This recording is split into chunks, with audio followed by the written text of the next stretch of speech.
अगर आप भी अपनी बुक रीडिंग की जर्नी स्टार्ट करना चाहते हैं तो ये वाला वीडियो आप ही के लिए, जहां हम डिस्कस करने वाले हैं किस तरह से आप एक श्रेष्ठ शानदार बुक रीडर बन सकते हैं और बहुत ही डेडिकेशन के साथ में पैशनेट होकर के आप अपनी बुक रीडिंग की जर्नी को किस तरह से स्टार्ट कर सकते हैं। तो ये वाला वीडियो आपके लिए बहुत ही ज़्यादा हेल्पफुल रहने जा रहा होगा, जहाँ हम बेसिकली उन चीज़ों के बारे में, उन तथ्यों के बारे में, उन टिप्पणियों के बारे में बात करेंगे जो कि आपका सचमुच में सहायता प्रदान करती है एक श्रेष्ठ बुक का अध्ययन करने में। If you want to read a book with full of passion, dedication, focus and avoid any kind of distractions, तो ये वाला वीडियो आप उन चीज़ों को एक्सप्लोर करेगा, उस साइड को एक्सप्लोर करेगा जो आपको मदद करती हैं एक बहुत अच्छा बुक रीडर बनाने में। बुक रीडिंग की जर्नी के अंदर जो सबसे इम्पॉर्टेंट पार्ट होता है वो होता है कि आप एक ऐसी बुक को सेलेक्ट कर रहे हो, यानी कि कुल मिलाकर के जब आप अपने जीवन की पहली पुस्तक को रीड करने जा रहे होगे तो ये बहुत ज़्यादा रिस्पॉन्सिबिलिटी का काम है कि आप बहुत ही अद्भुत प्रकार की पुस्तक का पिकअप करें, सिलेक्शन करें, चयन करें। तो pick the right book first. You have to avoid any kind of big pages वाली बुक जो कि बहुत ज़्यादा पेजेस के साथ में आती हैं और वो बहुत ही ज़्यादा ऐसा लगता है कि हाँ भाई पढ़ने में तो भाई मज़ा ही आ जाएगा, बट नहीं पढ़ा जाता। क्योंकि स्टार्टिंग की जर्नी जब स्टार्ट होती है आपकी बुक रीडिंग की, तो बस वो यही होती है कि यार मतलब हाँ ठीक है ना यार, कि एक तो आपका एक डेडिकेशन के साथ में जो फोकस होता है ना वो नहीं बन पाता है, क्योंकि ऑफ कोर्स आप बहुत ज़्यादा न्यू हो उस चीज़ के लिए, तो वो आपके अंदर वैसे नहीं बैठ पाता है।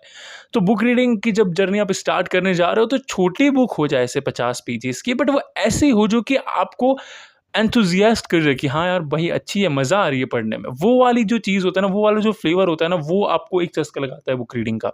तो आप अपने जीवन की जब भी पहली पुस्तक पढ़ने जा रहे होगे स्वमन से, तो आपको निश्चित रूप से इस बात का चयन करना है कि वो बुक बहुत अद्भुत होनी चाहिए, जो कि आपके अंदर पैशन क्रिएट करे, एंथुजियाज्म क्रिएट करे, फोकस आए, कि आपको खुद को मज़ा आए पढ़ते हुए, ताकि आप किसी प्रकार की बोरियत का महसूस ना कर सको।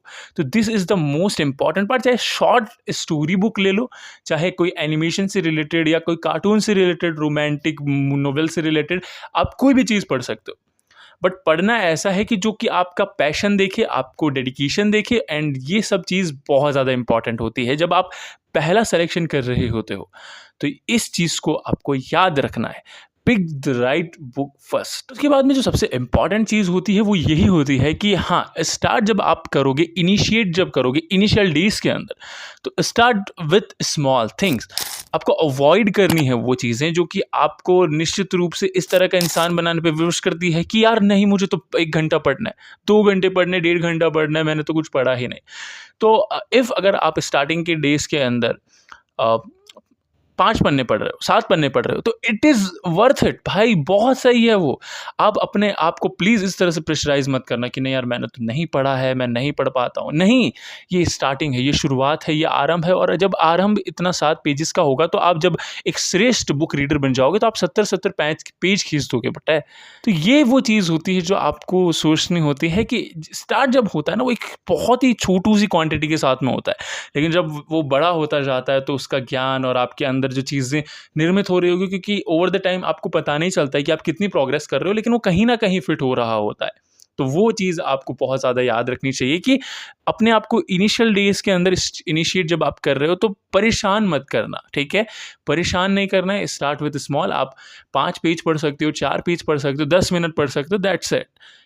डोंट वरी, कुछ भी नहीं होगा पूरा। ये बहुत ही अच्छी शुरुआत करने के लक्षण प्रतीत होते हैं। उसके बाद में सबसे इम्पॉर्टेंट जो चीज़ निकल कर के आती है वो आती है बुक रीडिंग के अंदर, वो है कि आपको अवॉइड करना है डिजिटल डिस्ट्रैक्शन को। और मैं हाँ आपके मोबाइल की बात कर रहा हूँ, जो कि आज आपके शरीर का एक अंग बन चुका है। और इस बात में कोई भी दोहराए नहीं है कि जो मोबाइल होता है वो आज की ज़रूरत की पूर्ति हेतु बहुत ही अनिवार्य सामग्री बन चुकी है, परंतु फिर भी मुझे ऐसा लगता है कि भाई इस चीज़ को अवॉइड किया जा सकता है। वाइल जब आप बुक रीडिंग कर रहे हो तो अपने मोबाइल फ़ोन पे एरोप्लेन मोड लगा करके आप उसे रख सकते हो, और वो बहुत ही ज़्यादा बेनिफिशियल हो सकता है। मतलब बुक रीडिंग एक बहुत ही एक अलग दुनिया होती है, डिजिटल दुनिया बहुत ज़्यादा अलग होती है। वहाँ पे 20 प्रकार के डिस्ट्रैक्शंस हैं और लोग गलत ही चीज़ों की ओर आकर्षित होते हैं। तो इस बात को आपको याद ही रखना है कि भाई हाँ, आपको डिजिटल बुक नहीं पढ़नी है, बुक ही स्टार्ट करो और अपने मोबाइल फ़ोन को चुपचाप शांति से रख दो। चाहे स्विच ऑफ करो, एयरप्लेन मोड लगा दो, नेट ऑफ कर दो, जो करना है वो करो, बट मोबाइल फ़ोन अलाउड नहीं होना चाहिए वाइल जब आप बुक स्टडी कर रहे हो, बुक रीडिंग कर रहे हो। और उसके बाद में जो सबसे महत्वपूर्ण चीज़ निकल कर के आती है बुक रीडिंग के अंदर, मतलब हाँ, ये चीज़ आपके इस बुद्धि के सर्वांगीण विकास के लिए बहुत ही ज़्यादा आवश्यक होती है और वो बहुत ही अद्भुत परिणाम दे कर के जाएगी आपको। दैट मीन्स कि फिंगर ट्रैकिंग मेथड। इस मेथड के अंदर होता कुछ विशेष प्रकार से कुछ स्पेशल नहीं है, बस आपको करना क्या होता है कि जब आप कोई बुक रीडिंग कर रहे हो, तो आपका जिस भी लाइन पे, जिस भी वर्ड पे जा रहा है मन, जिस भी और मन जा रहा है, जिस भी और आपका शरीर जा रहा है, आपकी आँखें जा रही है, तो आपकी ये अंगुलियाँ भी वहाँ होनी चाहिए।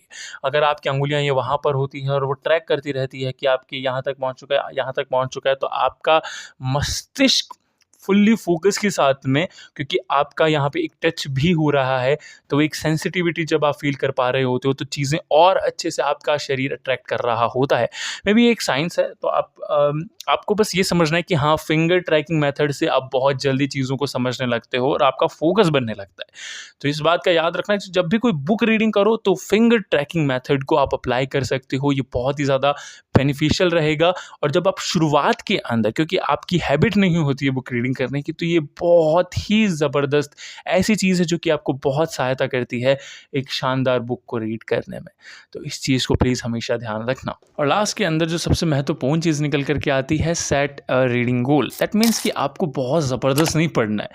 मतलब ये है कि शुरुआत के अंदर आप 10 मिनट पढ़ने का एक टारगेट सेट कर सकते हो। मतलब आपको 4 हफ्ते शुरुआत में, जब आप अपनी बुक रीडिंग की जर्नी को शुरू कर रहे होते हो, तो उस समय आपको सिर्फ 10 मिनट पढ़ना है डेली के। और निश्चित रूप से एक जगह बनाओ, एक स्थान बनाओ, वहाँ पे आपका जाने का मन करे और वहाँ जाकर के आपका पुस्तक खोलने का मन करे, तो आप निश्चित रूप से पढ़ रहे हो, ठीक है? 10 ही मिनट पढ़ना है। 4 हफ्तों तक आपको इस स्ट्रैटेजी को फॉलो करना होता है। और उसके बाद क्या करना है कि हर हफ्ते के लिए आपको 5-5 मिनट इंक्रीज़ करने होते हैं। तो जिस तरह से अब मान लीजिए एक महीने आपने 15 मिनट स्टार्ट किया, तो अगले महीने आप 20 मिनट और ऐड कर पाओगे अपने। तो आप समझ रहे हो कि जहाँ आपने 10 मिनट की जर्नी को स्टार्ट किया, तो अब आप अगले महीने से, मतलब आज अगर आप 10 मिनट पढ़ रहे हो एक महीने के अंदर, तो आप अगले महीने की लास्ट डेट तक आप आधी घंटा पढ़ रहे होगे। तो ये स्ट्रेटजी बहुत काम में आने वाली चीज़ है। तो इसको याद रखना कि आपको बहुत लंबा टारगेट सेट नहीं करना है कि आपको 1 घंटा पढ़ना है, 20, 50 पेज पढ़ना नहीं। और इफ़ अगर आप इतना पढ़ोगे, तो मे बी बहुत ज़्यादा एक चांसेस बनते हैं, अगर होते हैं, कि आप जो पढ़ रहे हो वो आपको ना आए, या जिस समय आपने पढ़ रहा हो आपके मस्तिष्क के अंदर कुछ और चल रहा है। तो निश्चित रूप से एक छोटा-सा टारगेट लेकर के चलना है कि आपको 10 मिनट पढ़ना है और 10 मिनट आपको 1 महीना पढ़ना है। फिर आपको 1 महीने के बाद में हर हफ्ते 5-5 मिनट करके इंक्रीज़ करने, and then you figure out कि हाँ यार, मेरी जो रीडिंग कैपेबिलिटीज़ हैं वो बहुत ज़्यादा बढ़ गई हैं और अब मैं बहुत अच्छे से पढ़ पा रहा हूँ, चीज़ों को समझ पा रहा हूँ, और अब मुझे उतना ज़्यादा परेशानी का सामना नहीं करना पड़ता। जब मैं पहले फ़ोकस नहीं हो पा रहा था, तो अब मैं फ़ोकस हो पा रहा हूँ अच्छे से। तो ये वो चीज़ें होती हैं जो आपको बेनिफिट दे कर के जा रही होती हैं। फ़िलहाल आज के लिए इतना ही। आपका बहुमूल्य समय देने के लिए बहुत-बहुत धन्यवाद।